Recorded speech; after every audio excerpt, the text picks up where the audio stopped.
Hello friends, দেখো কি সুন্দর কমলা ফুটে আছে গাছে।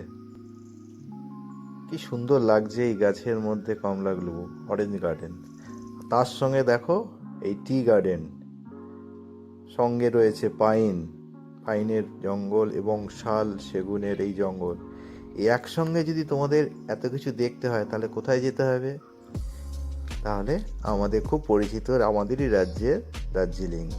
এবং শীতকালে ডিসেম্বর এই সময় তোমরা শিটংয়ে যদি যাও তাহলে এই রকম পরিবেশ তুমি পাবে।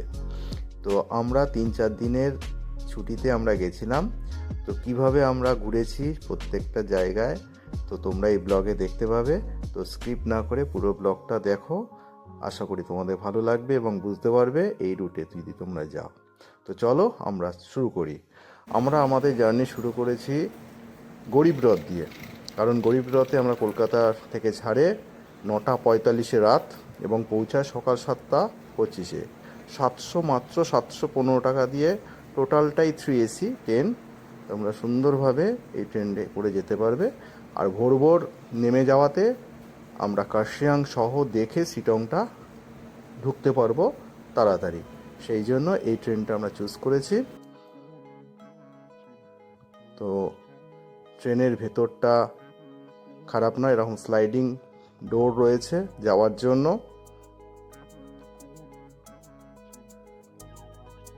আমরা মোটামুটি স্পেসিয়াস আছে, খারাপ নয়। তো আমরা রাত 9:45 কারেক্ট টাইমেই ট্রেন ছেড়ে দিয়েছে কলকাতা স্টেশন থেকে। তো কলকাতা স্টেশনকে আমরা বাই বাই করে আমরা এগিয়ে চললাম আমাদের ডেস্টিনেশন এনজিপি এবং সেখান থেকে শিটং।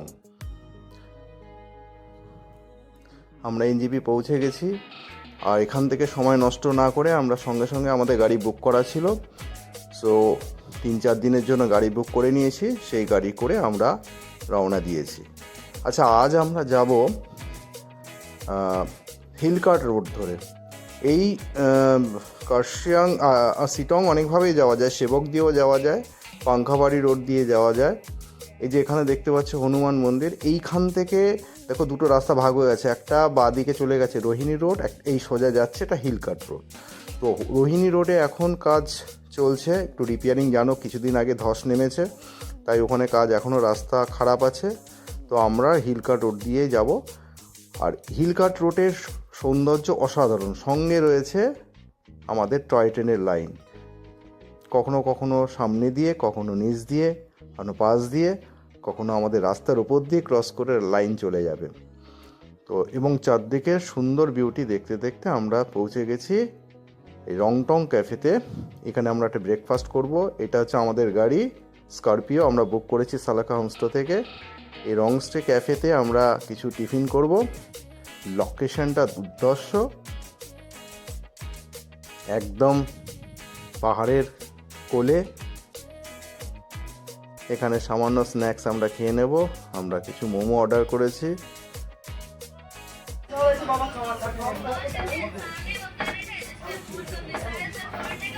এখন মোমো খাচ্ছি আমরা। ব্রেক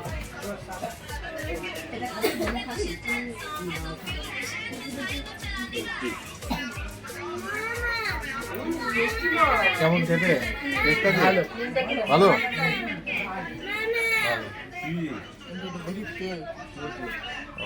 70 টাকা করে প্লেট, 6 পিস। লোকেশনটা খুব ভালো। আচ্ছা, এইটা টোটালটাই হচ্ছে মহানন্দা ওয়াইল্ড লাইফ স্যাংচুরির আন্ডারে রয়েছে। 159 স্কোয়ার কিলোমিটার প্রোটেক্টেড এই ফরেস্ট এরিয়া দার্জিলিংয়ের। শিলিগুড়ি থেকে প্রায় 13 কিলোমিটার। আর NH 55 ধরে আমরা এগিয়ে চলেছি। এটা হচ্ছে এলিফেন্টের করিডোর। শাল সেগুন ফরেস্ট তো রয়েছেই।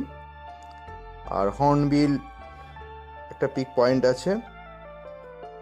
এবং এখান থেকে সুন্দর ফ্ল্যাট রাস্তা, খুব একটা খাড়াই নয়। রাস্তাটা ধরে প্রাকৃতিক সৌন্দর্য দেখতে দেখতে আমরা এগিয়ে চলেছি। তো অ্যাকচুয়ালি শুকনা মোড় থেকে রোহিণী রাস্তা আর এই হিলকার্ট রোড আলাদা হয়েছে। তো ম্যাক্সিমাম গাড়িরাই আগেকার রোহিণী রোড ধরেই যায়। রোহিণী থেকে ডাইরেক্ট শিলিগুড়ি হচ্ছে কার্শিয়াংয়ে যাওয়া যায়, কিন্তু এখান থেকে গিদ্দা পাহাড় হয়ে যদি যাওয়া হয় তাহলে কার্শিয়াংয়ের ভিউটা আরও ভালো লাগে। তো এখান থেকে কার্শিয়াং 20 কিলোমিটার এখন ডিস্টেন্স। আমরা এগিয়ে চলেছি। পথে আমাদের পড়বে তিনধরিয়া। তো আমরা তিনধরিয়ার কাছাকাছি যাচ্ছি। তিনধরিয়া হয়ে আমরা গিদ্দাপাহাড় হয়ে আমরা যাব। আর এই রাস্তাটা দিয়ে গেলে এই যে আমরা পৌঁছে গেছি তিনধরিয়া। তিনধরিয়া থেকে আমাদের ভিউটিটা খুব ভালো লাগে আর কি। এখান থেকে 360 ডিগ্রি একটা ভিউ পাওয়া যায়।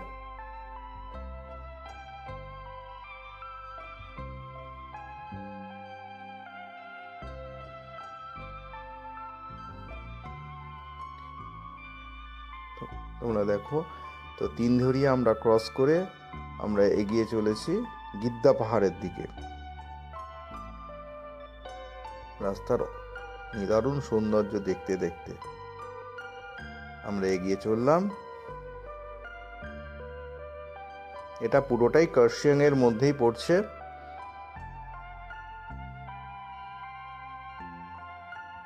এই রাস্তাটা দিয়ে গেলে, হিলকাট রোড দিয়ে গেলে হনুমান টপ যখন যাব উপর থেকে কার্শিয়াংটা খুব সুন্দর লাগে, কিন্তু রোহিণী দিয়ে গেলে কার্শিয়াংয়ের বিউটিটা অত ভালো লাগে না।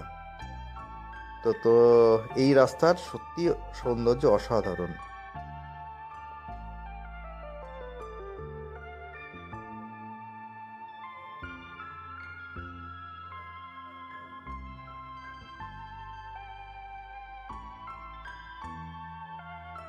দেখো টয় ট্রেনের লাইন একবার আমাদের রাস্তার এপার থেকে ওপারে, ওপার থেকে এপারে চলে যাচ্ছে। কপাল ভালো থাকলে হয়তো টয় ট্রেন তোমাদের সামনে তোমরা দেখতে পারো।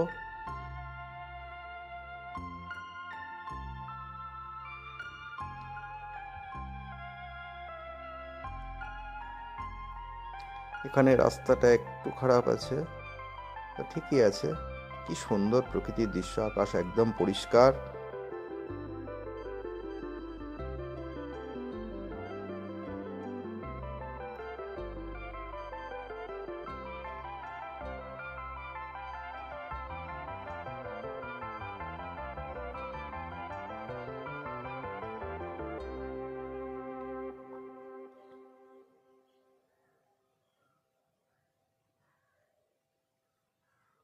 মাঝে মাঝে একটু রিপেয়ারিং চলছে রাস্তার, তাছাড়া রাস্তাটা ভালোই।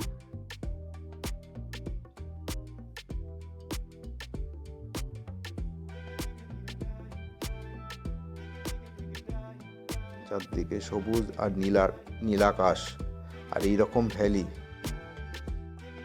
অসাধারণ। তো দেখতে দেখতে আমরা পৌঁছে গেছি গিদ্দা পাহাড়। এই হচ্ছে দূরে দেখতে পাচ্ছ যে উঁচু ঢিপির মতো গোল গম্বুজাকৃতি, এটা হচ্ছে গিদ্দা পাহাড়, ওই দূর থেকে ভিউ পয়েন্ট। তো আমরা এখান থেকে পুরো ক্যাপচারটা করছি। এটা কার্শিয়াংয়ের মধ্যেই রয়েছে, শিলিগুড়ি থেকে 33 কিলোমিটার দূরে। এখান থেকে সানরাইজ সানসেট অসাধারণ লাগে। এই যে গিদ্দা পাহাড় দেখতে পাচ্ছ, আর এর পাশে এখানে তোমরা থাকতে পারো। এর পাশে রয়েছে নেতাজি মিউজিয়াম এবং ঈগল ক্র্যাগস। এখানে একটা রোপওয়ে তৈরি করার চেষ্টা হয়েছিল, এখনও সেটা কমপ্লিট হয়নি, আর হবে কিনা জানি না, তবে হলে খুব ভালো হয়। কিন্তু অসাধারণ সৌন্দর্য হচ্ছে এই গিদ্দা পাহাড়। তোমরা চাইলে এখানে একটা নাইট স্টে করতে পারো। তো আমরা গিদ্দা পাহাড় এই দেখে আমরা এগিয়ে চলেছি হনুমান টপের দিকে। আর সবচেয়ে বড় কথা, তোমরা যদি এই রাস্তা দিয়ে যাও তাহলে হনুমান টপটা যে উঠবে, সেই যে রাস্তাটা, এই যে দেখতে পাচ্ছ খাড়াই রাস্তাটা, এটা থেকে দুর্ধর্ষ লাগে হচ্ছে এই যে কার্শিয়াং, দূরে কার্শিয়াংকে দেখতে খুব ভালো লাগে। কিন্তু রোহিণী দিয়ে গেলে এই সৌন্দর্যটা পাওয়া যায় না। দেখো এই পাহাড়টা ইউটার্ন দিয়ে কিরকম উঠছে উপর দিকে, আঁকা বাঁকা, পুরো জিলিপির মতো প্যাচ।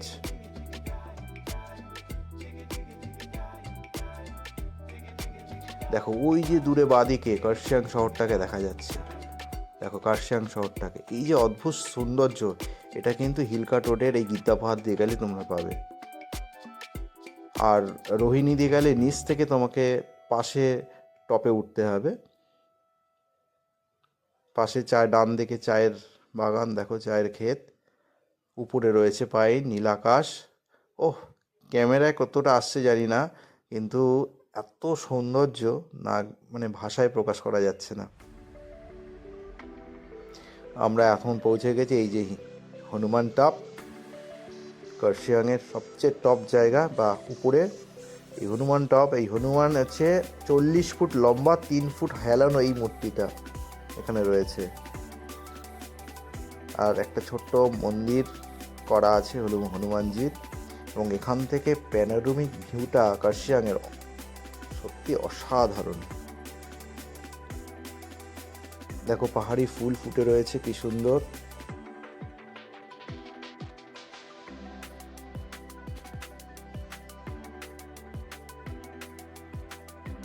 চায়ের সঙ্গে চায়ের বাগান। আমরা দাঁড়িয়ে একটু উপভোগ করলাম সৌন্দর্য। দেখো এই প্যানোরামিক ভিউটা দেখো কি সুন্দর।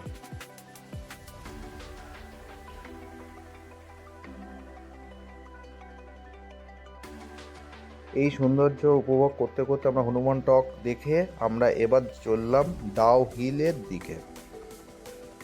এবার আমরা উপর থেকে নিচে নামছি, কারণ হনুমান টকটা হচ্ছে কার্শিয়াংয়ের সবচেয়ে টপ জায়গা। এইবার দেখো আমরা এই রাস্তা দিয়ে যাচ্ছি, এটা হচ্ছে ডাউ হিল রোড। এই ডাউ হিল দিয়ে কিছুটা গেলেই সোজা একটা রাস্তা গেছে, একটা হচ্ছে ডান দিকে টার্ন নেবে। ওই ডান দিকে টার্ন নিলে ডাউ হিলের রাস্তায় উঠে যাবে। এই যে দেখতে পাচ্ছ রাস্তায় একটা ভুতুড়ের জায়গা, আমরা তো জানি ডাউ হিল।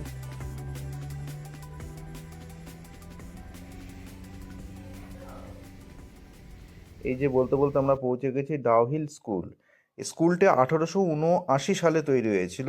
ক্লাস 3 পর্যন্ত এখানে কোয়েট স্কুল, মানে ছেলে মেয়ে দুজনেই একসঙ্গে পড়ে। কিন্তু তারপর থেকে 10 অবধি শুধু গার্লস এখানে পড়ে, আর বয়েজদের জন্য আলাদা। এই উপরে উঠতে পারছে এই যে পাইন ফরেস্ট, এই পাইন ফরেস্ট থেকে আরেকটু এগিয়ে গেলে ভিক্টোরিয়া ছেলেদের জন্য স্কুল, সেখানে ছেলেরা পড়ে 10 অবধি আইসিএসসি।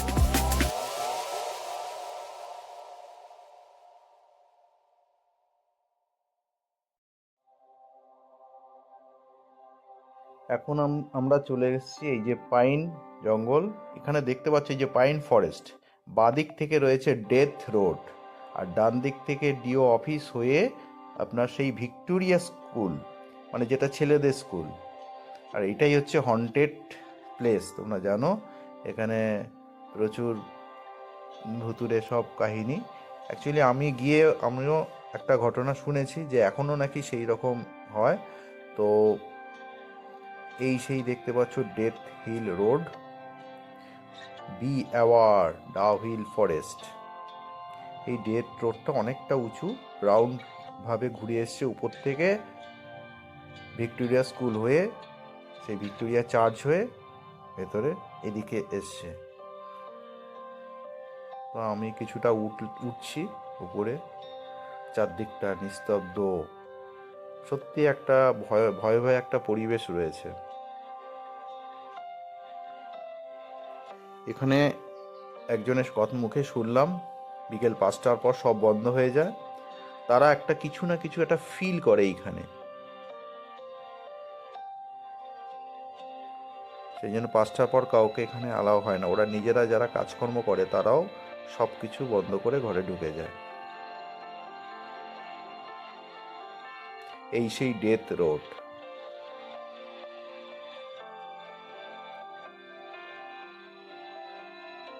একটু রোমাঞ্চকর পরিবেশ উপভোগ করতে করতে ডেথ রোড দিয়ে একটু হাঁটলাম।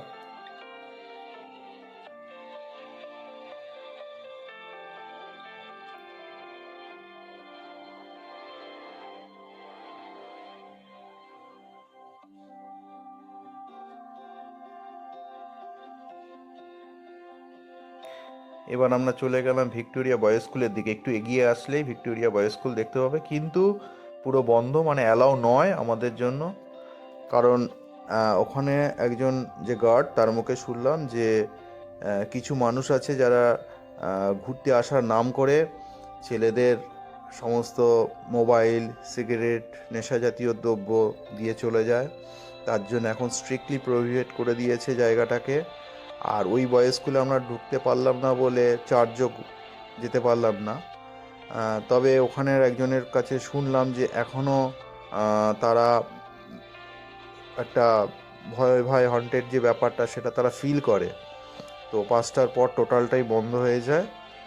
এখনো পর্যন্ত এই জায়গাটা সত্যি, আমিও যখন উপরে উঠছিলাম যেন একটা নিস্তব্ধ নিরিবিলি একটা পরিবেশ পাইন বনের যেটা ফিল করতে পারছি, যেটা বলা যায় না। তা তোমরা যদি এখানে যাও তাহলে তোমাদের কেমন অনুভূতি সেটা কমেন্ট করে জানিও। তবে অবশ্যই স্পটটা মিস করো না, কারণ এর যে প্রকৃতির সৌন্দর্য দেখতে দেখতে যদি ডাউহিলে যাও তাহলে খুব ভালো লাগবে। এই রাস্তাটাও খুব ভালো, দুদিকে পাইন বনের জঙ্গল, একদম নিস্তব্ধ নিরিবিলি অংশ, খুব ভালো লাগবে তোমাদের। তো যাই হোক, আমরা ডাউহিলের সমস্ত দেখে আমরা এরপরের আমাদের পার্ট হচ্ছে chimney heritage park. Chimney heritage পার্কে আমরা যাব।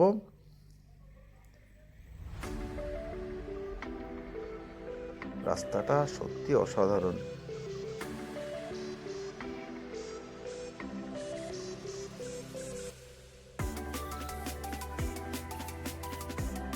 এইভাবে আমরা পৌঁছে গেলাম চিমনি হেরিটেজ পার্ক। এখানে কিন্তু এন্ট্রি ফিজ আছে, 20 টাকা করে entry fees.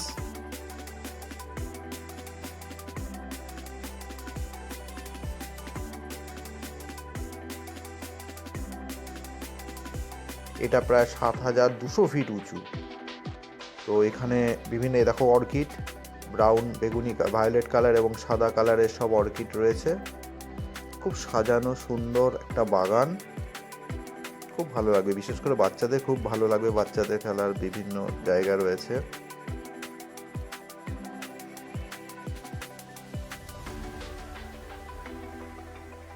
I love chimney, এখানে দাঁড়িয়ে ফটো সেশন করা যায়। অ্যাকচুয়ালি জেডি হুকার, যে ব্রিটিশ একজন ন্যাচারালিস্ট, তিনি এখানে একদিন ছিলেন।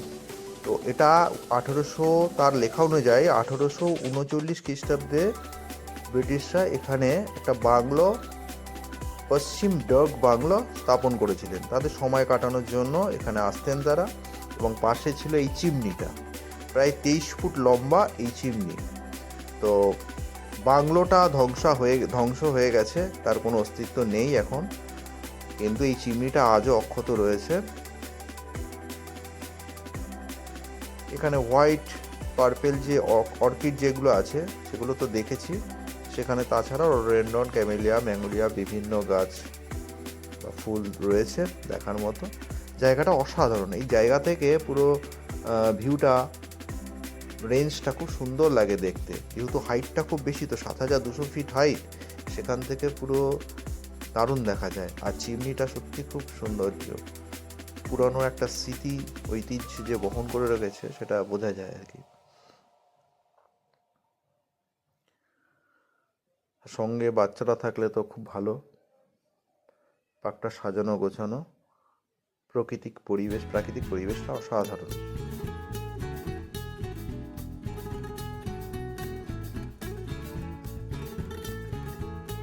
দেখো কি সুন্দর সাদা হোয়াইট অর্কিড।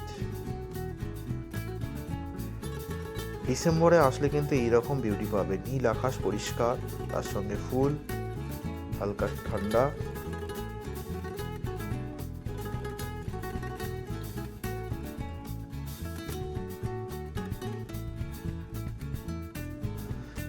দেখো বাচ্চাদের কেন বলেছি বাচ্চাদের ভালো লাগবে, আমার বাচ্চারা দেখো এসে শুরু করেছে বিভিন্ন। ভিডিও করছে, দেখ দাদার বোনকে দিয়ে ভিডিও হচ্ছে।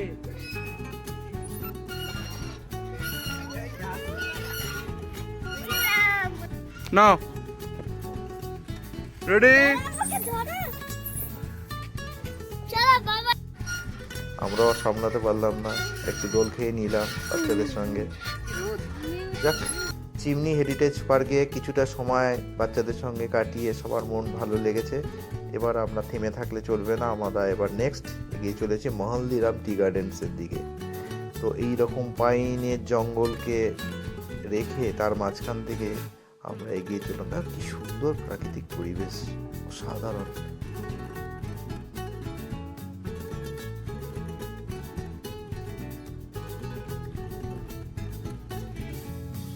সত্যি মেমোরেবল একটা স্মরণীয় থাকবে এই ট্যুরটা আমাদের।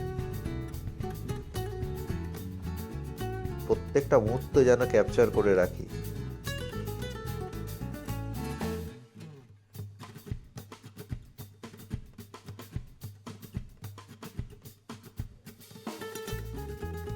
এখন আমরা যাচ্ছি মহলদিরাম টি গার্ডেন্সের দিকে। দেখো মহলদি বলতে বলতে আমরা মহলদিরাম টি গার্ডেন্সে পৌঁছে গেছি। এটা হচ্ছে শেলপু হিলস, কার্শিয়াংয়ের শেলপু হিলসে এটা রয়েছে। 5800 ফিট। আমরা কিন্তু একটু নেমে এসেছি, আমরা চিমনিতে ছিলাম 7200 ফিটে, সেখান থেকে নেমে এসেছি 5800 ফিটে। তো এখানে মহলদিরাম টি গার্ডেন্স।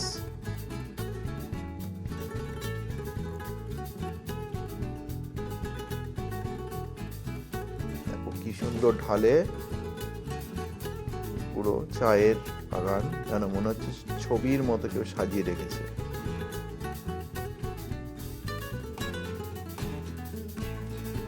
এই রাস্তাটা দিয়ে চলতে হেভি লাগছে, দুধারে চায়ের গাছ আর মাঝখান থেকে কালো রাস্তায় এগিয়ে চলা।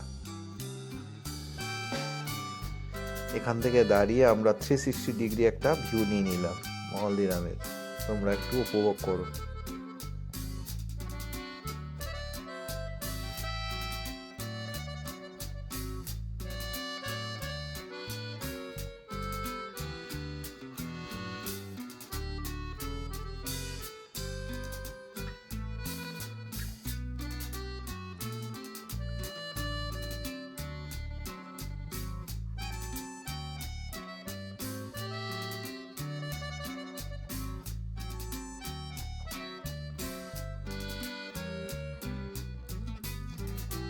এটাই আমাদের লাস্ট দেখার আজকের মধ্যে মতো।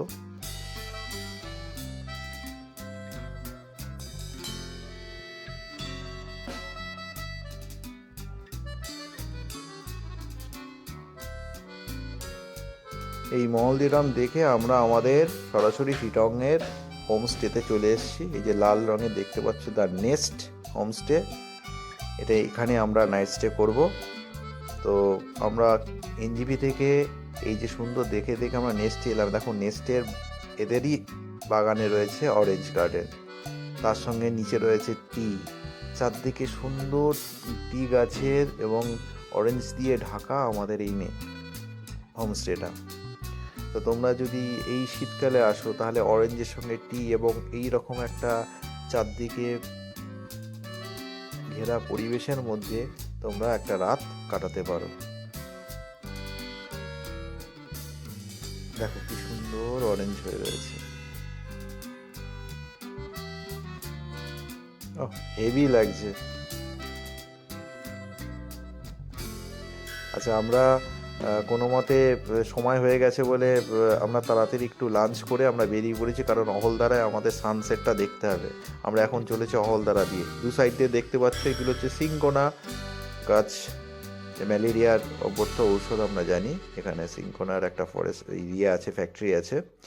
বলতে বলতে আমরা দেখো এটা হচ্ছে অহলদারা ভিউ পয়েন্ট। এখানে সানসেট আমরা দেখছি, সানরাইজ সানসেট দুটোই দেখা যায়। এখানে নতুন নতুন হোমস্টেও রয়েছে, অহলদারা হোমস্টেও রয়েছে, তোমরা বুক করে থাকতে পারো। আর এখানে পার্কিং গাড়ি করে আনলে বড় গাড়ি 4 চাকা হচ্ছে 50 টাকা নেবে, আর 20 টাকা হচ্ছে টিকিট এন্ট্রি ফিস দিয়ে তোমাকে এখানে ঢুকে অহলদারা 360 ডিগ্রি ভিউ তোমরা উপভোগ করতে পারো। তো আমরা গেছি প্রায় সানসেটের প্রায় হয়ে গেছিলো, মানে জাস্ট লাস্ট টাইমে আমরা উপভোগটা করেছি আর কি। খুব সুন্দর লাগছে, একদম লাল হয়ে যাচ্ছে চারদিকটা, এবং কাঞ্চনজঙ্ঘার একদম লাল ভিউ সেটা আমরা যাচ্ছি। ক্যামেরায় কতটা হচ্ছে দেখা যাচ্ছে না, বুঝতে পারছি না। আচ্ছা বলতে বলতে আমরা এরপরে নেক্সট স্পট আমরা চলে এসেছি নামথিং পোখরি। নামথিং পোখরি, পোখরি মানে লেক।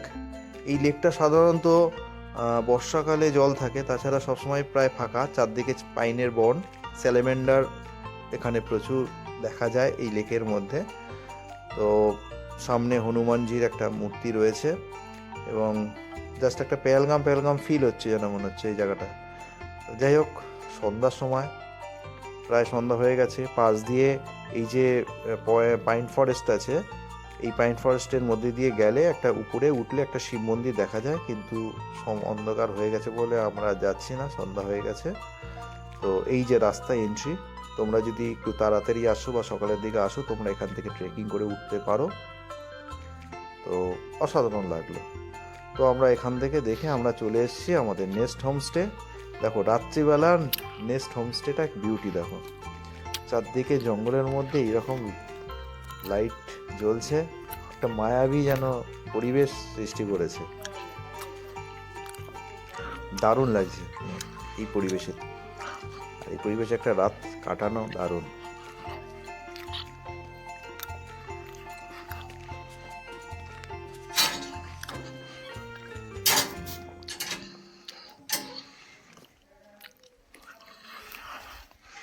আমরা এই হোমস্টেটা বুক করেছি 1300 টাকা করে পার ডে নিয়েছে, থাকা খাওয়া 4 বেলা থাকা। এটা যেহেতু অফবিট সেখানে থাকা খাওয়ার ব্যাপারটা রয়েছে। আর এই পাশ দিয়ে দেখো বাদিকে সিঁড়ি উঠে গেছে, এই সিঁড়ি দিয়ে উঠলেই উপরে একটা টেরেস রয়েছে এদের। এই টেরেসটাতে কি হয় না, কোনো অ্যানিভার্সারি অথবা বার্থডে যদি কেউ করতে চায় তাহলে করতে পারে। খুব সুন্দরভাবে সাজানো গোছানো আছে টেরেসটা।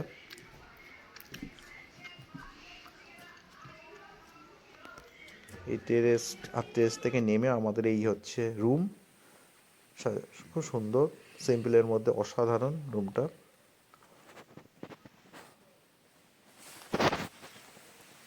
তো আজকে আমাদের এই এপিসোড এখানেই শেষ হলো।